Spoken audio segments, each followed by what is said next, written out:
President Trump going on a Twitter tear, slamming critics of the Puerto Rico recovery effort and appearing to undercut his own Secretary of State on North Korea. I'm Rick Leventhal. You're watching the Fox Report. President Trump firing off nearly 24 tweets this weekend, many of them directed at the mayor of San Juan, who said the administration was killing the people of Puerto Rico with inefficiency. The president vigorously defending the hurricane relief efforts there. And just moments ago, he took the time to acknowledge storm victims in Puerto Rico, as well as on the U.S. mainland, while presenting the President's Cup golf trophy to the American team in New Jersey.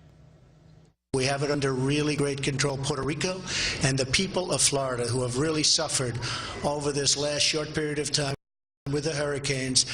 I want to just remember them, and we're going to dedicate this trophy to all of those people that went through so much, that we love, a part of our great state, really a part of our great nation. Kristen Fisher has more on the White House response to Puerto Rico and North Korea. Hey, Rick, well, today President Trump is directly contradicting what his own Secretary of State said less than 24 hours ago, telling him to save his energy and that he's wasting his time trying to negotiate with North Korean leader Kim Jong-un. He said on Twitter, quote, "Being nice to Rocket Man hasn't worked in 25 years. Why would it work now? Clinton failed, Bush failed, and Obama failed. I won't fail." So, you know, yesterday it appeared as though the diplomatic options had returned to the forefront for the Trump administration, but now it appears as though the pendulum has kind of swung back in the favor of military options, at least according to these latest tweets from President Trump. Now, the other thing that President Trump has been talking about today on Twitter is Puerto Rico. He is furious at what he describes as fake news and, quote, politically motivated ingrates who are criticizing his administration's response to the hurricane relief effort. So today, the administrator of FEMA was on Fox News Sunday to defend what's being done to help the millions of people still without power and supplies. It's not only a logistically complex event just getting to the islands and being able to support an island that was hit not just by one major hurricane, but two within basically a 10-day period. The bottom line is you can only shove so much into an island pre-storm, because if you push in too much stuff, the storm may damage it. But as President Trump attended the President's Cup golf tournament, Democrats are accusing him of playing too much golf and politics and not enough time on helping the people of Puerto Rico. The bottom line is, at least for the first week and a half, the effort has been slow-footed, disorganized, and not adequate. And that's not just me saying it. General Buchanan said he doesn't have enough troops or material. And President Trump will be traveling to Puerto Rico on Tuesday to see for himself what the FEMA administrator is calling the most logistically challenging relief effort ever in U.S. history. Rick? Kristen Fisher, thank you. The governor of Puerto Rico says the recovery effort is kicking into high gear, with more than 1 million barrels of gasoline set to arrive over the next 2 days. Families need that fuel to run emergency generators. 95% of the island is still without power, and some areas could stay that way for months. Meanwhile, a top FEMA official appears to be siding with President Trump in his feud with Mayor Carmen Cruz. The mayor of San Juan has not participated substantially in any efforts of the Joint Field Office. Now, that's where all three levels, federal, Commonwealth, and the locals, work together to develop plans, to execute those plans, and to deliver aid to those in need. Other mayors have been participating. They're connected to us either by satellite phone in far-off areas all around Puerto Rico, as well as being on site. Of course, Mayor Cruz has slammed the federal response, accusing the Trump administration of killing hurricane victims with inefficiency. Mike Tobin is reporting from San Juan, Puerto Rico. Mike, any progress to report today? Well, Rick, you mentioned the deliveries of fuel and diesel, and that has helped in terms of the gas line, but you're talking about gas lines that are now 4 hours long as opposed to 9 hours long on previous days. The line at Sam's Club was 3 hours long. In fact, management routed it through the parking garage just so customers didn't have to wait out in the brutal heat so they could hoard all the things they need to get by. And, of course, all of it happens with cash, and that means people have to burn precious gasoline to drive around until they find an ATM that is open, stand in line, make a withdrawal, and that's just what you need to do to get the basics in life. It's worth it. It's worth it because you don't got no cash, you're not going to buy nothing around. and we're running out of supplies. The big problem over here is food supply.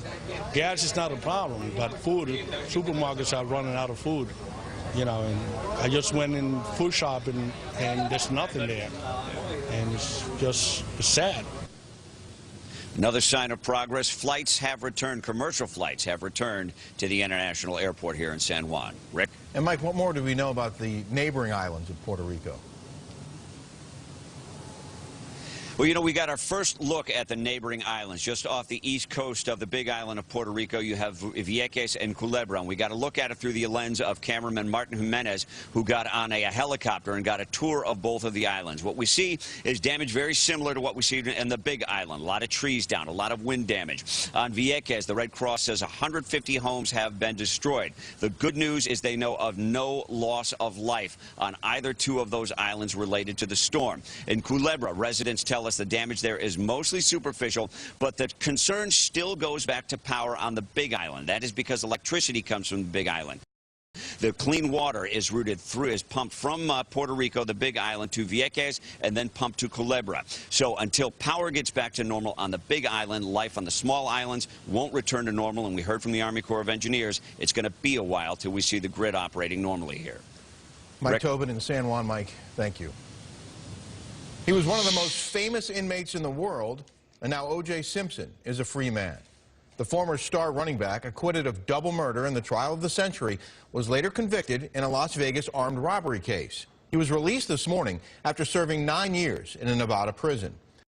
Simpson granted parole at a hearing in July, reportedly in Las Vegas now, but of course he said he'd like to return to his home in Florida.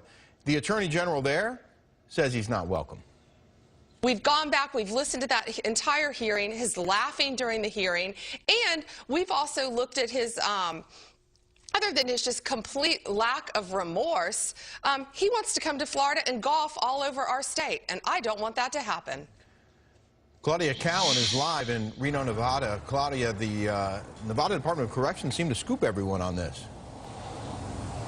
You know, that's right, Rick. They really did. Prison officials here in Nevada were intent on thwarting the paparazzi and anyone else intent on pursuing Simpson to get the so-called money shot of him driving away, a chase that they knew could put the public possibly in danger. And so they kept the details of his release a closely guarded secret, and they took the first pictures of O.J. Simpson themselves.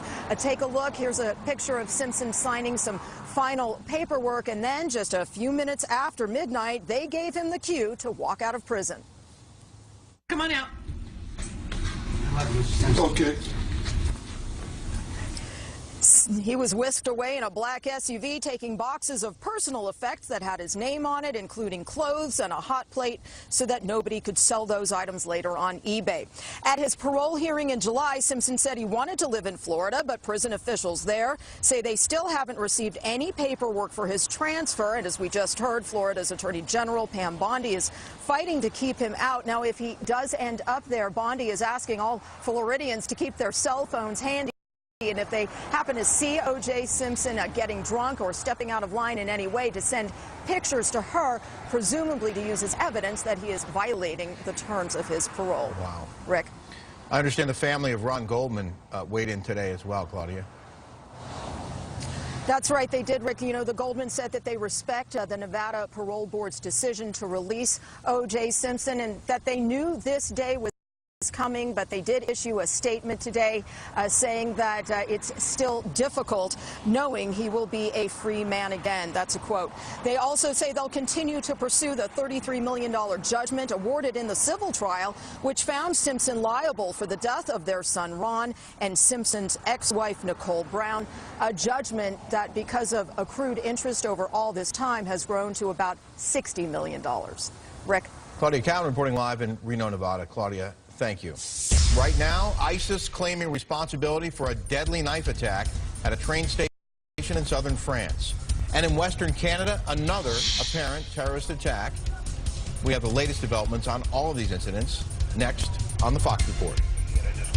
It is believed at this time that these two incidents are related. It was determined that these incidents are being investigated as acts of terrorism under Section 83.2 of the Criminal Code.